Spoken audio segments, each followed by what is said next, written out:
नमस्कार दोस्तों, बहुत बहुत स्वागत है अपने YouTube चैनल एजुकेशन विद दिल मोहम्मद में।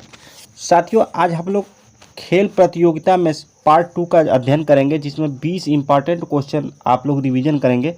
साथियों, ये क्वेश्चन रिवीजन के साथ साथ आप लोग इसको जो है गेस भी करेंगे कि आप कितने क्वेश्चन सही कर सकते हैं, और आप जो है हमारे कमेंट बॉक्स में जो है कमेंट करेंगे, ताकि हमें पता लगे कि आप कितने क्वेश्चन को जो है सही कर सकते हैं।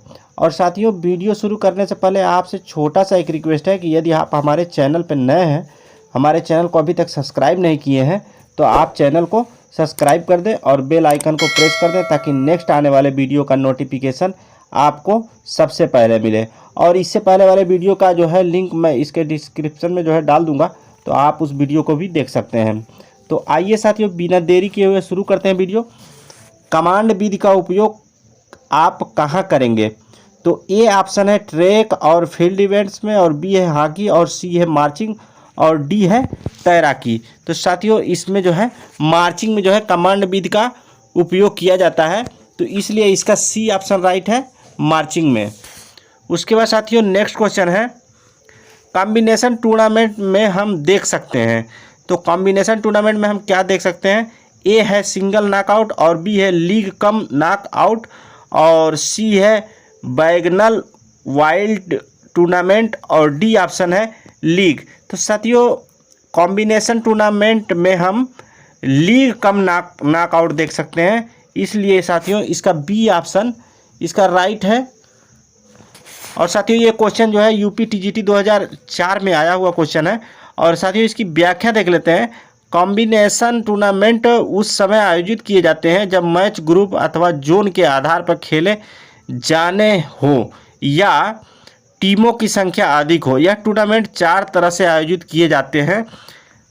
तो 4 तरह से जो है कॉम्बिनेशन टूर्नामेंट जो है आयोजन किया जाता है, नॉकआउट कम नॉकआउट, और लीग कम लीग, और नॉकआउट कम लीग, और चौथा है लीग कम नॉकआउट।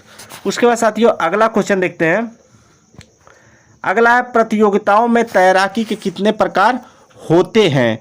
तो तैराकी के साथियों इसमें प्रकार पूछा है, कितने प्रकार का तैराकी होता है? ए ऑप्शन है 10, और बी है 6, और सी है 4, और डी ऑप्शन है 2। तो तैराकी के साथियों मैं बताना चाहूँगा, तैराकी के 6 प्रकार से तैराकी होती है।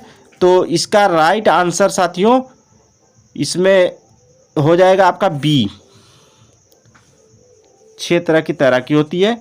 यूपी टीजीटी 2004 का ये क्वेश्चन है, और इसकी व्याख्या है साथियों, देख लीजिए। तैराकी कितने प्रकार के होते हैं? तैराकी में 6 प्रकार की प्रतियोगिताएं होती हैं, जिनका विवरण निम्न है। फ्री स्टाइल, और दूसरा है बैक स्ट्रोक, और तीसरा है ब्रेस्ट स्ट्रोक्स, और चौथा है बटरफ्लाई स्ट्रोक, और पांचवा है व्यक्तिगत मेडले और मेडले रिले। तो ये साथियों 6 प्रकार की तैराकी का ये स्टाइल है। तो इसको हम लोग जो है इसको नोट डाउन भी करते चलिए साथियों। उसके बाद अगला क्वेश्चन है, एक नॉकआउट टूर्नामेंट में भाग लेने वाले दलों की कुल संख्या, दलों या साथियों टीमों की, यदि 14 हो तो फाइनल मैच को मिलाकर खेले जाने वाले कुल मैचों की संख्या होगी। तो साथियों, ए ऑप्शन है 12, और बी है 13, और सी है 15, और डी ऑप्शन है 20। तो एक नॉकआउट टूर्नामेंट में, तो इसका साथियों इसका राइट उत्तर हो जाता है 13। तो इसका बी ऑप्शन जो है राइट है। तो इसकी व्याख्या देख लेते हैं।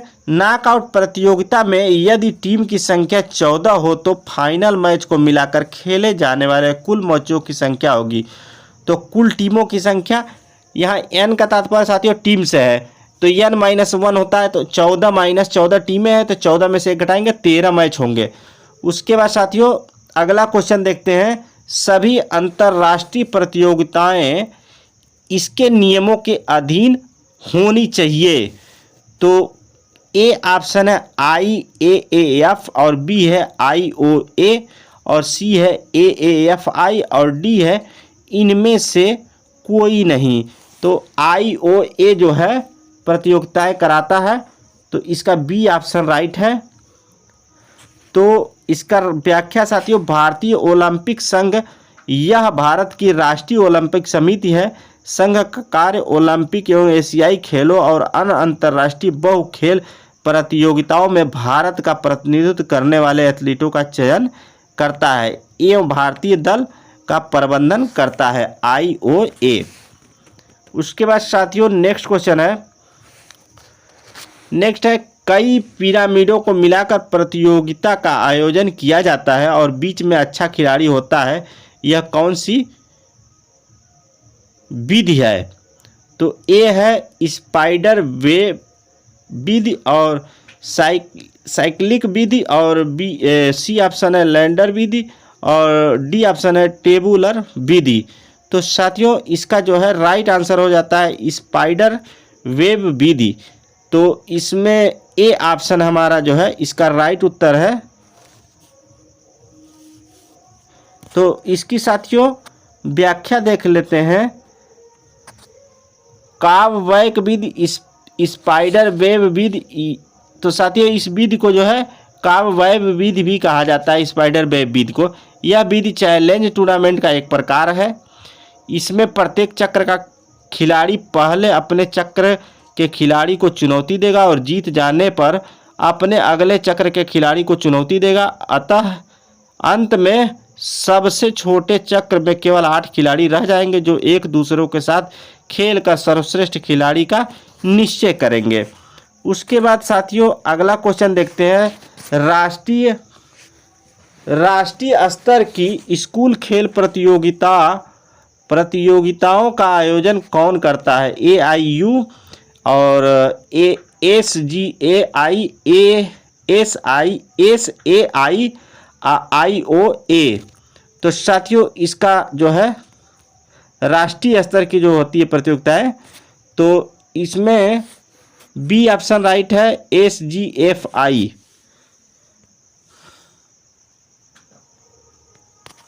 उसके बाद साथियों राष्ट्रीय स्तर की स्कूल खेल प्रतियोगिता का आयोजन भारतीय खेल संघ करता है जिसकी स्थापना 1954 में हुई, SGFI। उसके बाद साथियों अगला क्वेश्चन है 5 टीमों के लीग फिक्चर में कुल कितने मैच होंगे? तो साथियों बहुत इंपॉर्टेंट क्वेश्चन है, 5 टीमों की लीग में कितने मैच होंगे? तो ए ऑप्शन है 10 और बी है 20 और सी है 15 और डी ऑप्शन है 5। तो साथियों इसका राइट उत्तर हो जाता है 10। ए ऑप्शन राइट है। इसकी व्याख्या है साथियों, लीग टूर्नामेंट प्रत्येक टीम को प्रतियोगिता के भाग लेने वाली अन्य सभी टीमों से मैच खेलना होता है जिससे उन्हें अपनी क्षमता और कौशल दिखाने का पूरा अवसर मिलता है। मैचों की संख्या निकालने का सूत्र है, सिंगल लीग सूत्र है n और कोष्टक में n-1/2, अर्थात 5 है टीमें तो 5 और 5 कोष्टक में करके और 1 घटा देंगे, उसके बाद गुणा कर देंगे तो टोटल 10 मैच आ जाएगा। उसके बाद साथियों अगला क्वेश्चन है प्रतियोगिता कितनी प्रकार की होती हैं? ए ऑप्शन है ए 3 और बी ऑप्शन है 4 और सी है 5 और डी ऑप्शन है इनमें से कोई नहीं। तो प्रतियोगिता साथियों 4 प्रकार की होती है। तो इसकी व्याख्या देख लेते हैं। प्रतियोगिता 4 प्रकार की होती है, नॉकआउट और लीग या round robin tournament, burger system और कॉम्बिनेशन टूर्नामेंट, समरी टूर्नामेंट और चौथा ऑप्शन है चैलेंज टूर्नामेंट। तो ये 4 जो तरह की प्रतियोगिताएं होती है साथियों। और लीग प्रतियोगिता को कहते हैं नॉकआउट टूर्नामेंट और summary tournament, round robin tournament और डी ऑप्शन है चुनौती टूर्नामेंट। तो इसका साथियों राइट आंसर हो जाता है राउंड रॉबिन टूर्नामेंट। लीग को भी राउंड रॉबिन टूर्नामेंट भी कहा जाता है, इसलिए इसका सी ऑप्शन राइट उत्तर हो जाता है साथियों। और इसकी व्याख्या है लीग टूर्नामेंट को राउंड रॉबिन टूर्नामेंट भी कहा जाता है। मिस्टर बर्गर पहले व्यक्ति थे जिन्होंने लीग टूर्नामेंट की कल्पना की, इसी कारण इसे बर्गर सिस्टम भी कहा जाता है, यानी लीग को बर्गर सिस्टम भी कहा जाता है। इसे सबसे अच्छे प्रकार का टूर्नामेंट कहा जाता है। उसके बाद नेक्स्ट क्वेश्चन है साथियों, इनमें से किस संस्था को प्रतिवर्ष अंतर विश्वविद्यालयी प्रतियोगिता कराने का उत्तरदायित्व होता है? तो UPTPGT 2013 क्वेश्चन है विश्वविद्यालय अनुदान आयोग और भारतीय खेल प्राधिकरण, राष्ट्रीय खेल संस्थान और अखिल भारतीय विश्वविद्यालय संगठन का खेल प्रकोष्ठ।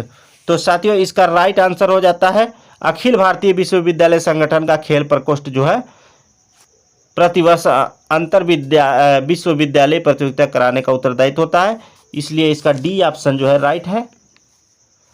और साथियों इसकी व्याख्या देख लेते हैं।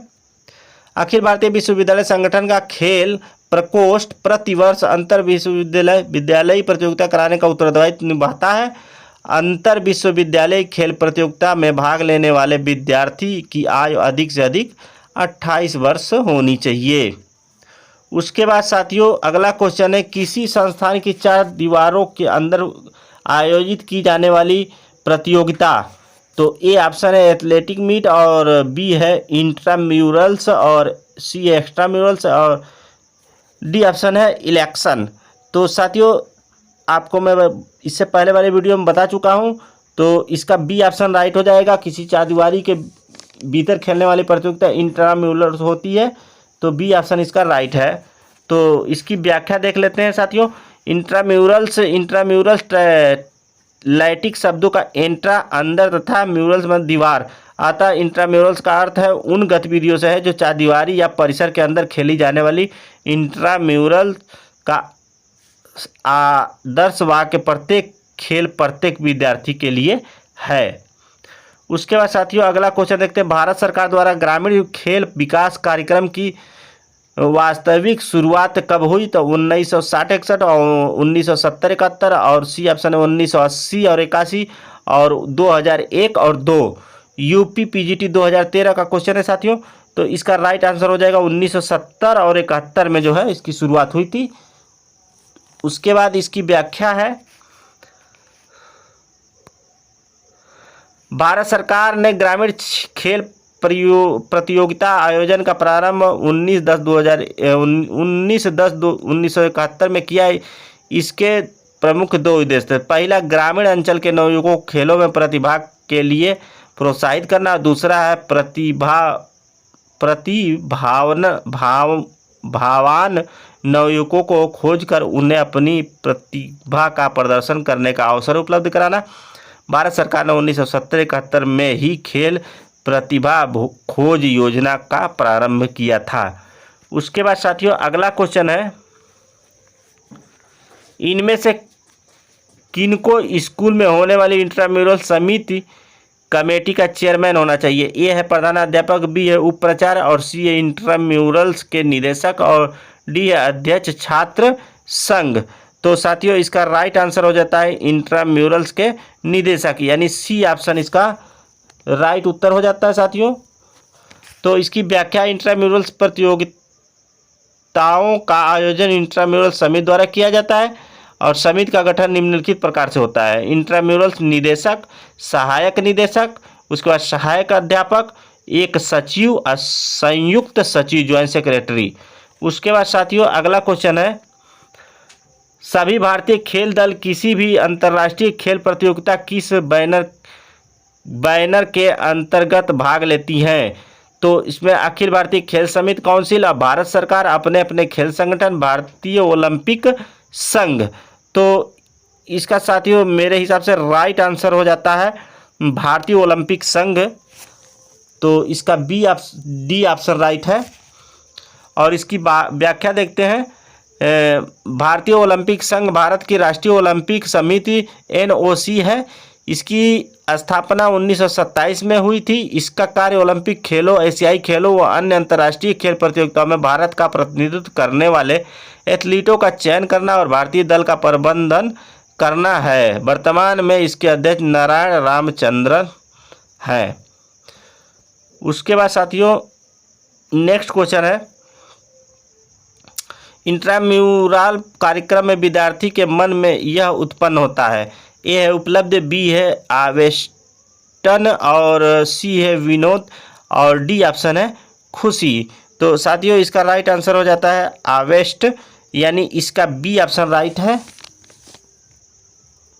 आवेष्टन जो है इसका राइट उत्तर है। इंट्राम्यूरल्स का अर्थ है प्रत्येक विद्यार्थी प्रत्येक खेल के लिए तथा प्रत्येक खेल प्रत्येक विद्यार्थी के लिए। इंट्राम्यूरल प्रतियोगिता एक संस्थान के सभी विद्यार्थियों को खेलों में भाग लेने के लिए अभिप्रेरित करने का वाला सर्वोत्तम साधन में से एक है।